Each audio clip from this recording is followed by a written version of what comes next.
What do you want people to know about either this program or about just being an incarcerated firefighter in general? We're taking advantage of the second chance that we're being given, and this is the opportunity to change our lives, the trajectory of our lives, to be able to get a career once we hit the streets. And we're blessed to be in this position, We're putting the work in to not only better ourselves, but better our communities. Bro, don't hype it up too much. They're not going to give you more. They're not going to give you more money.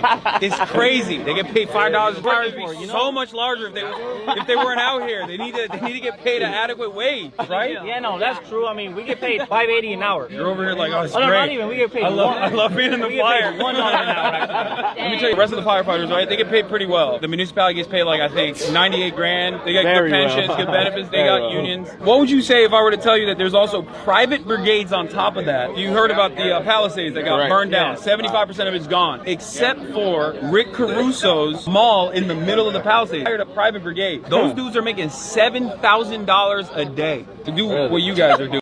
The video that we just watched is just one of the many videos that you can find on TikTok or on YouTube right now. It also really showcases how the community can have two different points of view about the same topic. And that in this situation, it's the treatment of people that are incarcerated or are formerly incarcerated, and kind of answering the question, how do you treat an individual that is taking part in some kind of vocational training? For those of us that live in California, you know that wildfires is now becoming the new norm.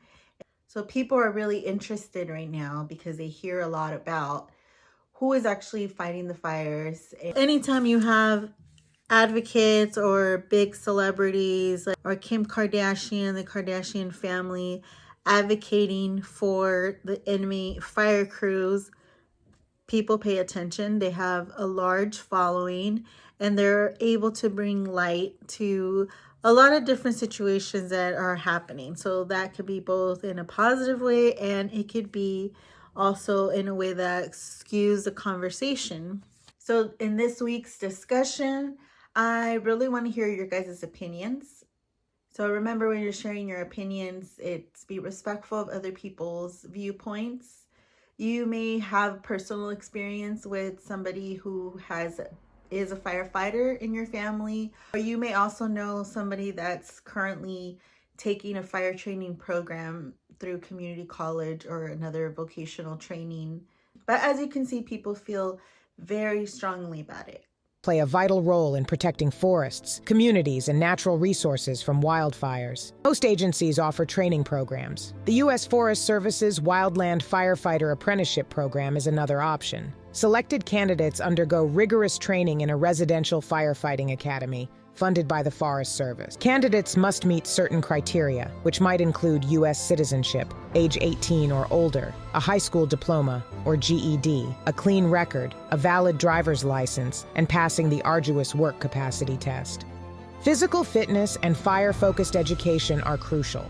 Candidates undergo extensive physical and written tests, including the arduous work capacity tests. Firefighters may need additional training and education, with leadership roles often requiring a bachelor's or graduate degree in fire science. Various specialty programs offer hands-on training for advanced positions. This next video, you can see that there are basic requirements for most people in the community if you want to join some type of fire training program or a wildlife fire program.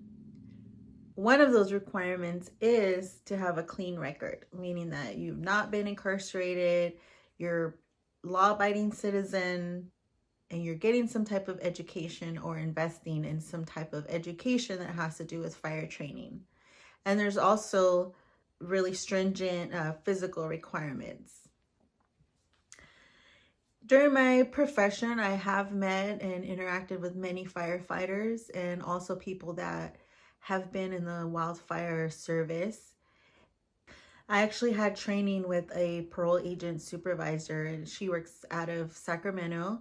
And she shared with us that prior to coming to the department, she actually tried for many years to become a firefighter, but because of the stringent requirements and also the fact that it was extremely competitive.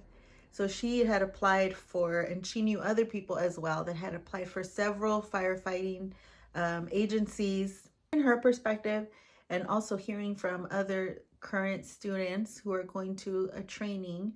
That's part of the other side of it is, right, is that the inmate fire crews are getting free training. They're getting work experience, whereas other people in the community often have to pay thousands of dollars to receive the same amount of training. They have to invest in gym memberships.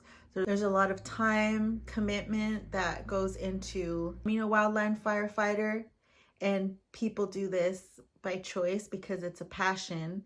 Whereas an inmate firefighter may only be doing this, or the perception may be that they are doing this because maybe that's one of the few programs offered. And so that perception could be a fair assessment that somebody that is part of the current wildland firefighting crew necessarily want that as a career, but now they're being given the opportunity to potentially find a path for a really well-paying job that a lot of people in the community do want. So again, as you're viewing the material, just keep an open mind, and I'm looking forward to reading some of your responses and seeing how you guys engage with each other.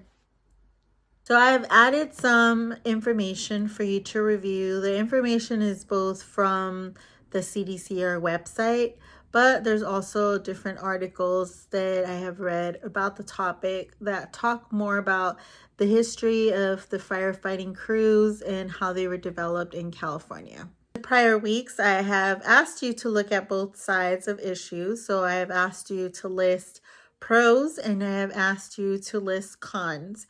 And the reason that I do this is because I feel that the parole and the probation job is not one-sided. So it's not about just locking up the bad guys and throwing away the key, but it's also not just about releasing people from prison and then not having any follow-up or having them be accountable to their action. That is why I really like using the example of the inmate firefighters, because on the positive side, a lot of people, when they hear about inmate firefighters, they have positive connotations with that. So they feel like offenders are able to give back to the community. They're learning a trade. They're getting paid. They're not in a structured environment of the prison. They're getting out. They're getting fresh air, right? So that's kind of the positive side of it. Inmate firefighters also get reduced sentences. So for every day that they work, they could earn up to 2 days off of their sentence. So essentially they're doing half time.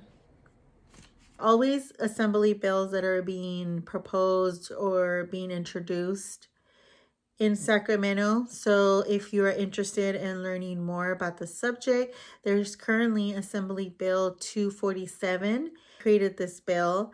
They would like to raise the hourly wage of inmate firefighting crews up to $19 an hour. Currently, it was passed by the Public Safety Committee.